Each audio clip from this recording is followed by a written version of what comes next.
on a 3 points à l'ordre du jour. Le premier point, c'est le renouvellement du parc automobile.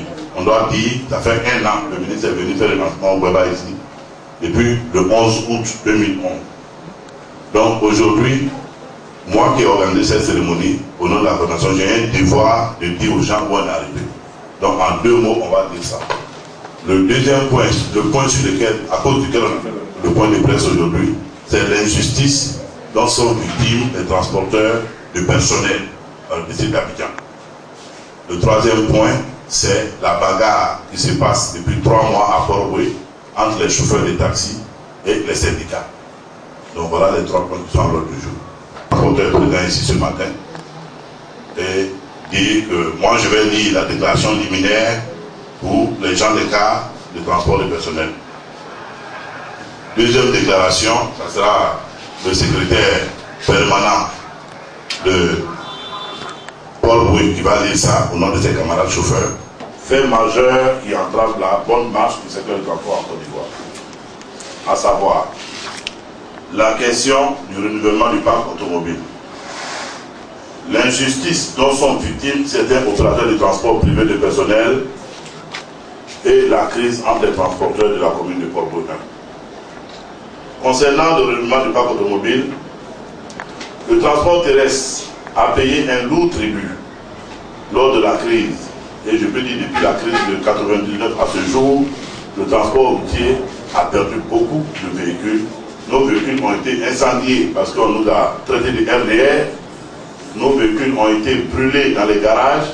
Nos domiciles ont été attaqués. Nous avons certains de nos transporteurs qui ont été tués à leur domicile. Je rends hommage aujourd'hui au fils d'un des grands transporteurs, un de nos grands dévanciers, Satana, dont le fils est dans la salle.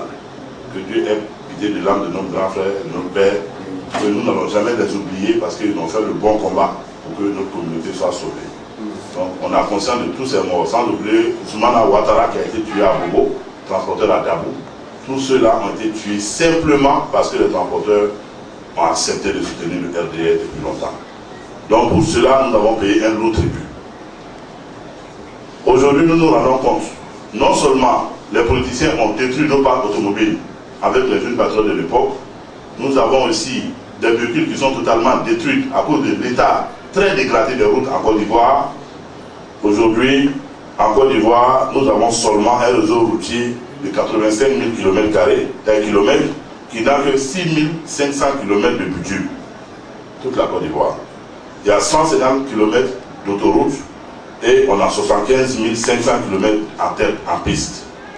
Le parc automobile national est d'environ 400 000 véhicules.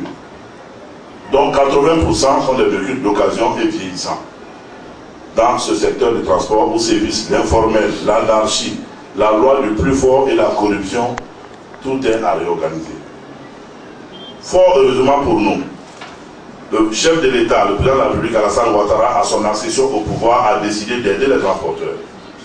Un secteur clé pour l'économie du pays. Alors nous avons vu une lueur d'espoir et était pourtant permise, car le président de la République a prévu dans son programme de gouvernement un investissement massif dans le secteur du transport à hauteur de 4 000 milliards de nos francs en 5 ans. À ce niveau, il faut reconnaître que les 4 000 milliards, ça a prévu d'injecter 3 000 milliards en 5 ans sur les routes pour refaire le bitume en Côte d'Ivoire.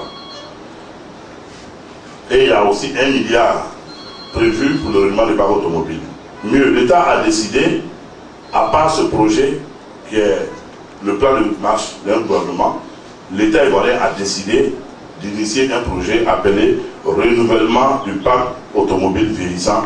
Ainsi, depuis le 11 août 2011, des conventions ont été signées avec diverses banques et ont permis au niveau du ministre des Transports de nous déclarer qu'il y a 50 milliards disponibles au ministère des Transports pour aider les transporteurs à ce jour. Une action que tous les transporteurs ont saluée dans leur ensemble, que nous avons soutenue. Certains n'ont même pas hésité, parmi les transporteurs que nous avons encouragés, à ouvrir des comptes pour avancer, pour donner des avances pour les véhicules. Mais plus d'1 an après, si on considère que la signature des conventions entre le ministère des Transports et la CIB et la CFAO à la date du 17 août 2011, des choses tardent. point de véhicule à l'horizon. Nous n'avons encore vu aucun véhicule remis à un transporteur en état de marche. Pas encore, en un an. Au niveau du ministère des Transports, c'est le statu quo. Toutes les informations que nous demandons, il n'y a pas de suivi.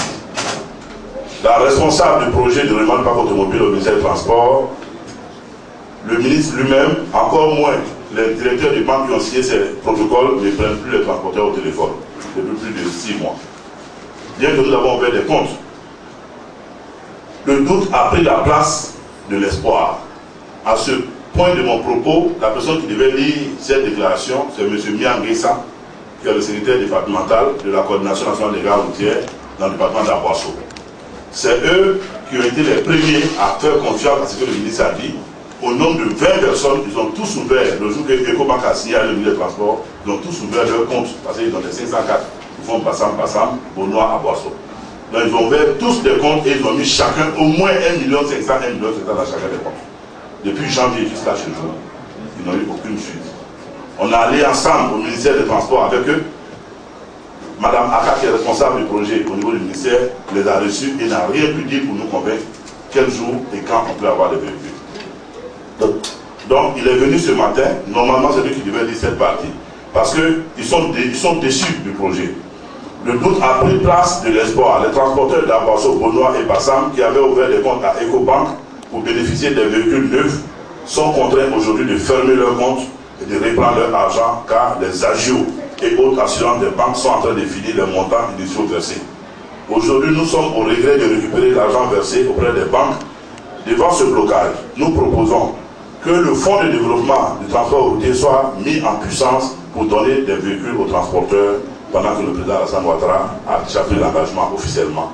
Il faut que cela soit fait pour nous permettre de toucher du doigt le changement. Sinon, nous, on n'a pas encore vu le changement dans le transport routier.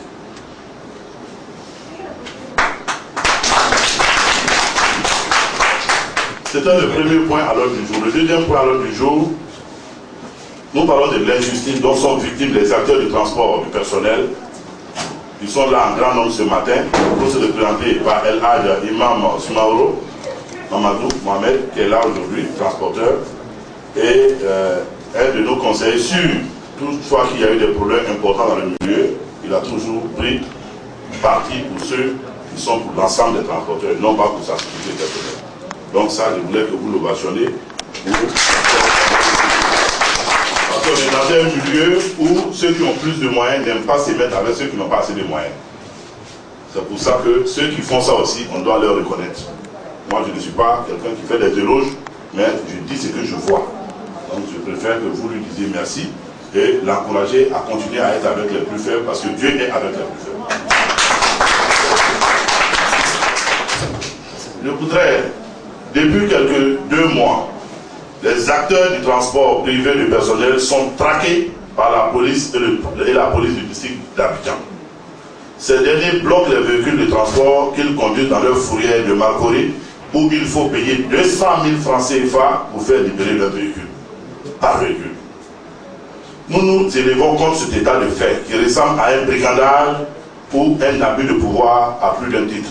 D'abord, ces opérateurs du transport ont toutes les pièces afférentes à leur véhicule. Donc, en règle vis-à-vis de la loi.